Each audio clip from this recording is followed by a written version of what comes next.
Today, there are more choices than ever when it comes to tapered leaders, and I think most people are content to use the manufactured knotless variety. But as with fly tying, there's a good bit of satisfaction and knowledge to be gained by building your own. I learned to tie tapered leaders when I purchased an Orbis leader tying kit some 30 years ago. I keep the kit around for sentimental reasons and still use some of the leader formulas that came with it. Nowadays, you don't have to buy a dedicated kit, although there are some available. You simply purchase spools of leader material in different diameters and tests, do a little web research to find some well-established formulas, and then have at it. Here's a fairly easy to assemble 10-foot 4X tapered leader that works well for early season high water fishing with a 5 or 6 weight rod. Its heavy butt section allows it to turn over well, even when throwing weighted nymph rigs and large streamers. Most all tapered leaders are built based on a 60-20-20 ratio. In terms of length, this means the leader will be 60% butt section, 20% midsection, and another 20% tippet section. So for this 10-foot leader, we're going to have a butt section 6 feet long, connected to a midsection 2 feet long, which in turn connects to a tippet section approximately 2 feet long. To build the leader, you're going to need a yardstick or a tape measure, and nippers capable of cutting heavy mono, clean and close. Toenail clippers with lots of leverage and straight edge blades work remarkably well. For leader material, fairly stiff Maxima Chameleon is used for the butt section. It's formed by joining 4 feet of 30-pound test to 2 feet of 20-pound test. This butt section will then be attached to the midsection formed by joining 1 foot of 15-pound test to 1 foot of 8-pound test. Here, however, we'll use slightly limper Maxima Ultra Green. The tippet section also uses Ultra Green and is formed by joining 1 foot of 6-pound test to 14 to 18 inches of 4-pound test or 4X leader material. I find it easier to do all the measuring and cutting to length at once for the different leader pieces. I cut every segment approximately 3 inches longer than is called for to allow for the extra material needed to tie blood knots and to leave tags about 1 inch long that will be cut off after the knot is seated. Placing the cut material next to the spool it came from will identify it. If you ever lose track, a leader gauge, which measures diameter, will help to determine which spool it came from. Procedurally, I start with the heavier butt material first, then work my way smaller and cut the thinnest tippet material last.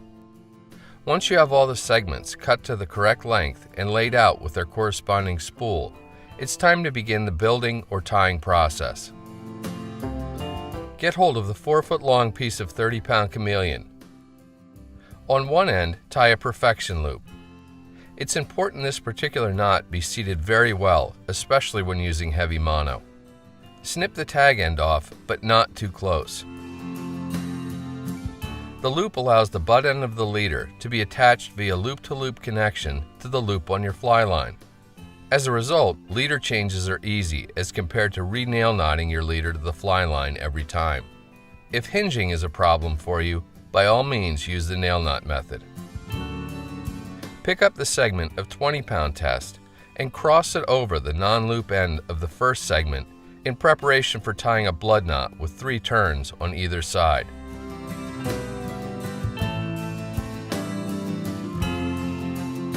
Make sure to lubricate the knot well with saliva before firmly seating it. Your blood knot might look a little uneven like this because it's a fairly large jump in diameter from 30-pound down to 20, but the knot will be plenty strong even after you snip both tag ends off flush.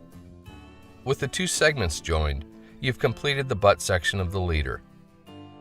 Get hold of the 15-pound mono and with a blood knot attach it to the butt section.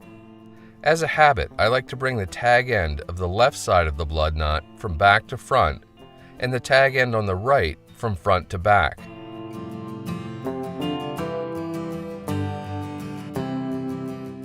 When stepping from 20-pound chameleon down to 15-pound ultra green, 4 turns on either side of the knot works well. Again, it's important the knot be lubricated in order to seat correctly.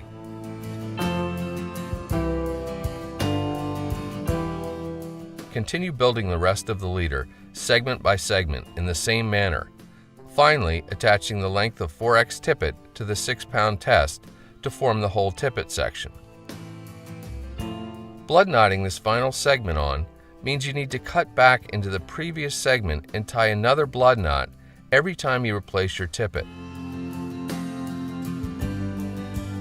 As an alternative, you can use a tippet ring and improved clinch knots to secure the 4x tippet to the rest of the leader. This way there's no cutting back, just snip the tippet knot and tie on a new length. With your tapered leader complete, starting at the tippet end, coil it around the 4 fingers of your left hand. When you reach the butt end, loop it around the coil 5 times.